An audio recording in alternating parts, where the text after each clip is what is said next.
The tariff-o-meter is down a notch this morning. Marketplace Morning Report is supported by Viking, exploring the world in comfort. With a fleet of small ships, Viking offers travel experiences for the thinking person. Discover more at Viking.com. I'm David Brancaccio in New York. The European Union has agreed to speed up trade talks this after President Trump last week ordered a higher 50% tariff on European goods. Marketplace's Henry Epp is here with the latest. Trump said he would delay that 50% import tax until July 9th after speaking with European Commission President Ursula von der Leyen on Sunday, and that would give the sides more time to negotiate a trade deal, though at this point there aren't many details around what an agreement might look like. President Trump rejected the EU's latest offer last week. According to Bloomberg, that would have had both sides remove tariffs on some industrial products, and it would have allowed more exports of American agricultural products to the EU. Trump turned down that offer and suddenly threatened a drastic tariff on the entire bloc at the end of last week, and that threat is still dangling over these negotiations for the next 6 weeks. Henry, on this day after Memorial Day, remind us about the twists and turns of trade leading into summer here. Yeah, it's just one example of the trade policy chaos ever since that so-called Liberation Day event that Trump held in early April, and that's when he announced tariffs on most countries across the globe. At that point, the U.S. intended to put a 20% tax on European imports. The EU then announced retaliatory tariffs on billions of dollars of U.S. goods, but Trump backed off, dropping tariffs to 10% until his threat late last week. The European Commission handles trade negotiations on behalf of all of its 27 member states, and it has the backing of its members to trigger some of those retaliatory measures if needed. But that setup also makes the EU's job trickier. It has to balance the different economic priorities of all its members. A sense that the trade war is down a gear this morning is credited with boosting the stock market. S&P futures are up 1.3% now. NASDAQ futures up 1.6%. And there's news orders for expensive business equipment like planes, capital goods, unexpectedly fell sharply in April. Marketplace Morning Report is supported by Progressive Insurance, providing direct car insurance rates side by side with other insurance carriers.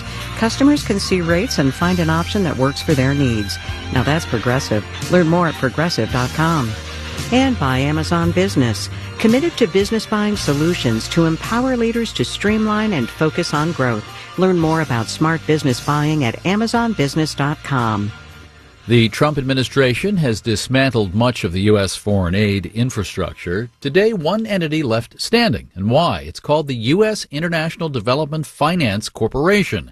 It's about capital to private companies working in low-income countries. President Trump's budget blueprint proposes a $3 billion raise for the DFC. For more on an aid organization spared, we turn to James Kunder, who was acting deputy administrator of USAID from 2006 to 2009 and is now principal at Kunder Reali Associates, a Northern Virginia-based consulting firm specializing in international development. Welcome. Thank you, David. I want to understand this better.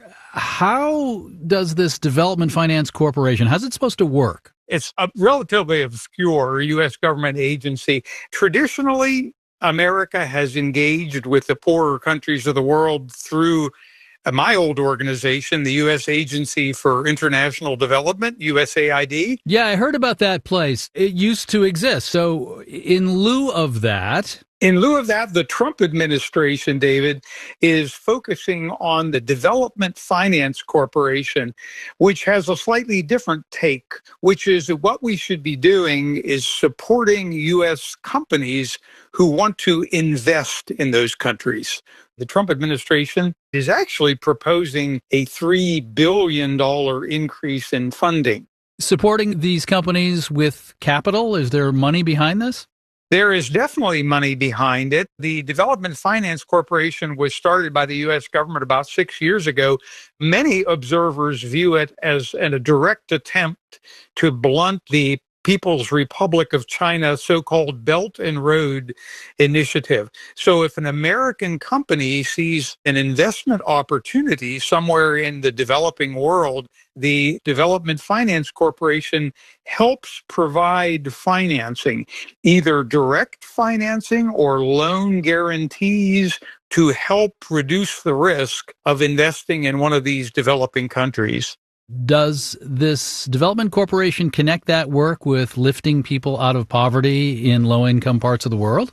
When Congress passed a law to create this organization, the idea was that it would do both lift people out of poverty, and it would also help American firms get access to critical minerals or to energy. A perfect example of this, there's a railroad project, the Lobito Rail Project. That rail line can help American companies invest, but it could also contribute to agriculture work along the rail line and perhaps lift a lot of people out of poverty. You're describing really a larger shift, the pendulum shifting toward private sector-led development. It can sound more transactional, extractive. Can it overall get the job done? I believe this is a potential win-win situation because in the short term, these minerals are beneficial to U.S. national strategic interests. In the long term, having people prosper in Africa opens up markets for other U.S. products and also prevents the kind of radicalization or impoverishment that causes conflict. But what I fear in the Trump administration is that they see those long-term effects as too remote, and that's why they decided, in my view, in a strategic blunder, to stop funding the U.S. Agency for International Development. James Kunder was acting deputy administrator of USAID from 2006 to 2009.